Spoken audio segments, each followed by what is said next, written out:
We'll do this one. Yeah, all Here right. we go. Okay. This little film, tiny little film called Into the Woods. Really trying to get the word out. Yeah. And you're becoming the queen of the movie musical, really. I Is know. this a career choice you've made consciously? I feel really terrible about it, actually.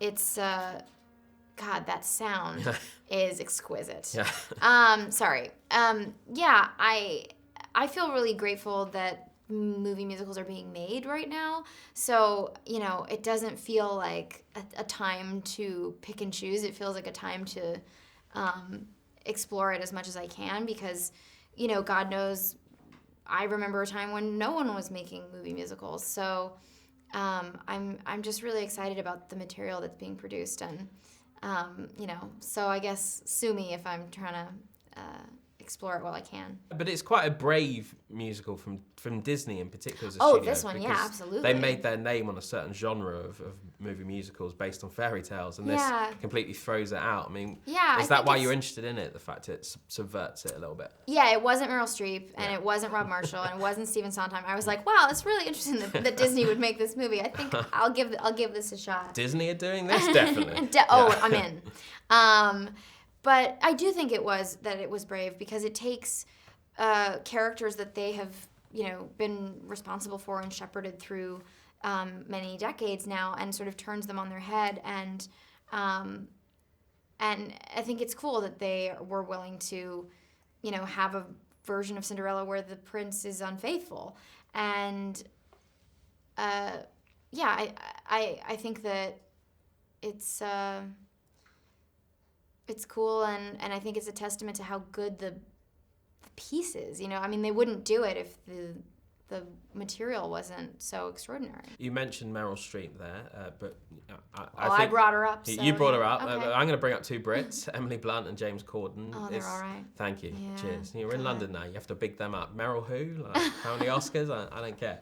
But I know Corden is. It almost makes me mad how funny he is. It's infuriating. He's so good. He's so sharp. And then on top of it, he sings so beautifully, and his dramatic work just kind of gets me every time. It's so good.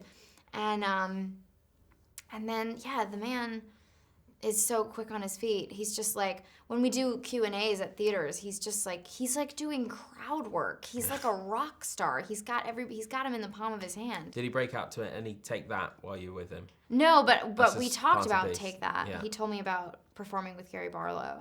And, he loves all that. He does. It feels a very fantastical piece, obviously. And Emily Blunt's okay too. Oh yeah, we've just glossed over Emily Blunt. We get it. Yeah. You're all right. She does a great Cookie Monster, I've heard. That's Emily Blunt fact.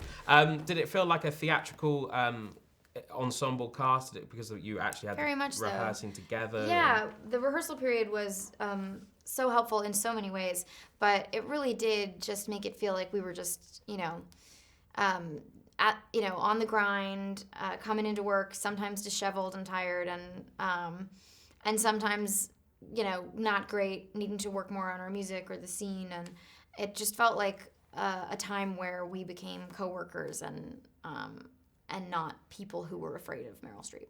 Any was it a mixture of live singing and yeah, stuff? it was both. We sort of, like when I'm running up the steps in a corset, believe it or not, I can't belt any flat in a corset running upstairs.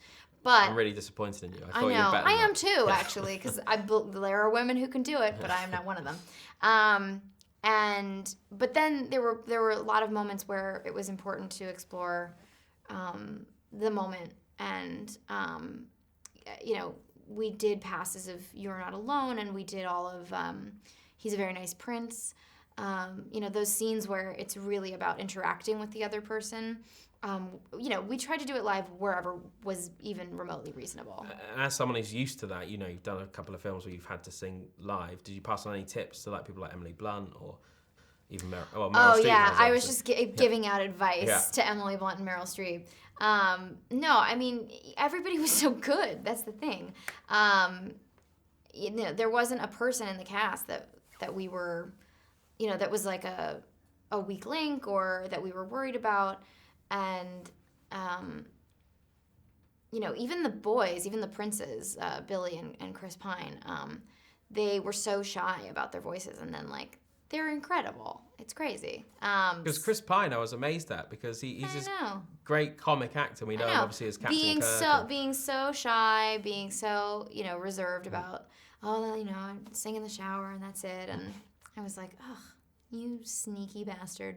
So good. And on that note, I had Pitch Perfect 2 written down, but we're not going there. You're pitch perfect in this, right? Correct? Oh, brother. Uh-huh. Oh. Especially live. Cool.